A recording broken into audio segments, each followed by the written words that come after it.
নমস্কার বন্ধুরা, মাঘ মাস পড়ে গেল, বিয়ে সিজন চলে আসলো। সবারই 2, 3, 4 করে বিয়ের নেমন্তন্ন তো আসবেই। আর এখনকার বিয়ে মানে হরেক রকমের খাওয়া দাওয়া, তাই না? বিয়ে এখন একটা বিরাট বড় ফেস্টিভ্যাল হয়ে গেছে। বিয়েতে সাজাগোজা থেকে শুরু করে, ডেকোরেশন থেকে শুরু করে, স্টল থেকে শুরু করে, বুফে থেকে শুরু করে, মেয়েদের আর্টিস্ট থেকে শুরু করে, মানে মেকআপ আর্টিস্ট থেকে শুরু করে নানান কিছু থাকে। কিন্তু আগে কিন্তু অত শত কিছু ছিল না।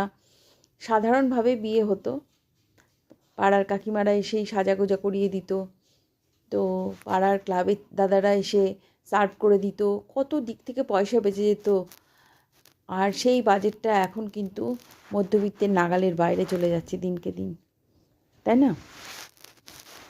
এখন বিয়ের একটা বিগ বাজেটে এসে দাঁড়িয়েছে। এমনিতে তো গোল্ডের দাম অনেক বেড়ে গেছে, প্রচুর, হাতের নাগালের বাইরে চলে গেছে সোনার দাম, রূপোরও তাই। একটা ভালো শাড়ি কিনতে যাও, সেটাও প্রচুর দাম।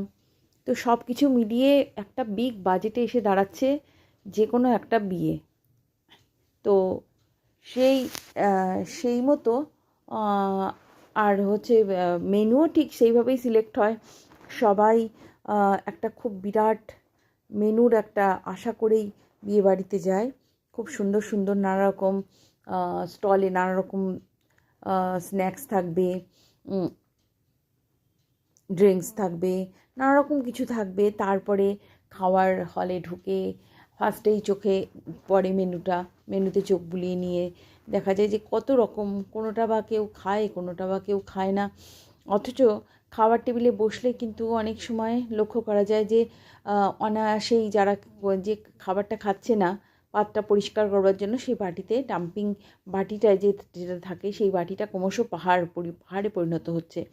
আমার কথা হলো, বিয়ে বাড়িতে গিয়ে যেটুকু পরিমাণ প্রয়োজন সেটুকুনি খাওয়া উচিত, অযথা নষ্ট করা উচিত না। কারণ মানুষের তিল তিল করে জমিয়ে রাখা পয়সা থেকেই কিন্তু যে কোনো একটা অনুষ্ঠান সম্পন্ন হয়। তার মনের আশা আকাঙ্ক্ষা দিয়ে সে কিন্তু মানুষকে খাওয়ানোর জন্য ইনভাইট করে। তো সেই কারণে মানুষকে, সবারই কাছে আমার অনুরোধ থাকবে যে বিয়ে বাড়িতে বা যে কোনো অনুষ্ঠান বাড়িতে গিয়ে অযথা এক্সেস খাবার নেবেন না। যেটুকু প্রয়োজন বা যেটা ভালো লাগবে সেটা নেবেন, সেটাই খাবেন, এবং অযথা নষ্ট করে সেটার অমর্যাদা করবেন না। তো সেটাই আমার বলার ছিল আর কি। তো শুভ হোক সবার বিয়েবাড়ি।